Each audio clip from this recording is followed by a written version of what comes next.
The wall at Jericho was an impenetrable force to any army that was trying to overtake the city. Before even dealing with the wall, the attacking troops would have to navigate their way across a 27-foot wide, 9-foot deep pit that lined the outer edges of the city. Then there was the wall itself, a 17-foot high, 5-foot thick, pure mass of solid stone. If the attacking army managed to get this far without being shot down by archers, all that was left was to defeat the well-trained Canaanite army that was waiting within. This was the reality for a young leader named Joshua and his ragtag Israelite army.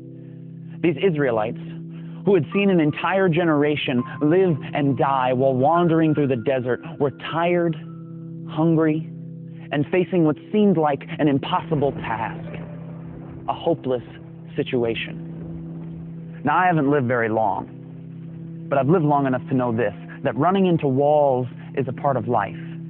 And the bigger the wall, the more hopeless the situation can seem. The large walls of sickness, loss, divorce, addiction, they pop up all around us and they seem impenetrable. And just like the wall at Jericho, these walls rarely stand alone. The walls of our lives are often accompanied by a deep pit of pain, suffering, and despair, and all the while an army of hopelessness attacks us on every side. The question is asked all the time, if God loves us so much and is so powerful, then how could he allow these walls to pop up around me?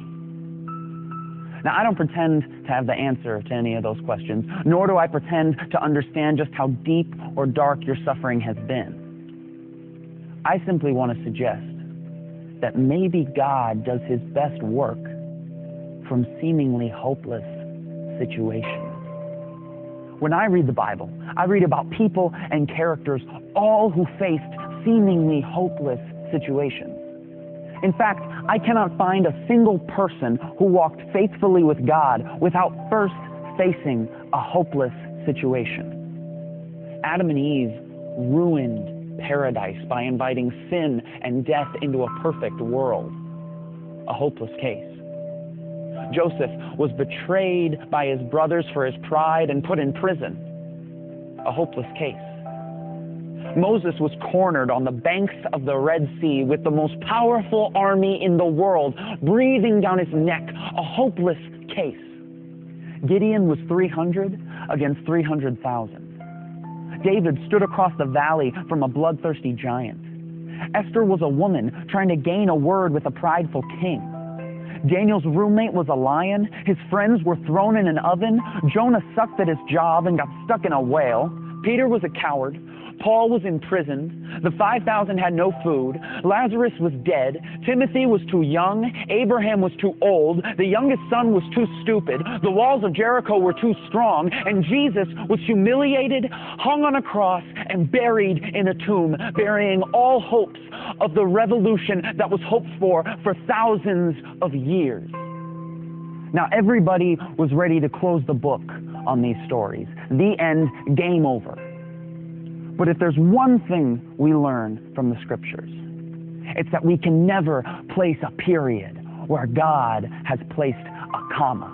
Because when all other options have been worn out, when circumstances couldn't get worse, when everything else has failed, get ready, because that is exactly where God shows up. Because Joseph became second in command. The Red Sea parted. Gideon won without lifting a weapon. Goliath's head was on a plate. Esther spoke and the king listened. Daniel tamed the lion. The oven felt like room temperature. Nineveh repented. Peter became the rock. Paul rejoiced. 12 basketfuls were left over. Lazarus was just kidding. Timothy built a church. Abraham built a family. The youngest son came home to a party. The walls of Jericho came a-tumbling down. And Jesus Christ pulled off the resurrection, defeating sin and death. And the creation that had been marred so many years ago was now restored for all time. With God, what seems like a hopeless situation is not only possible, it's favorable. Because only God can turn a mess into a message. Only God can turn a trial into a triumph, a test into a testimony, and a victim into a victory. His power is made perfect in weakness.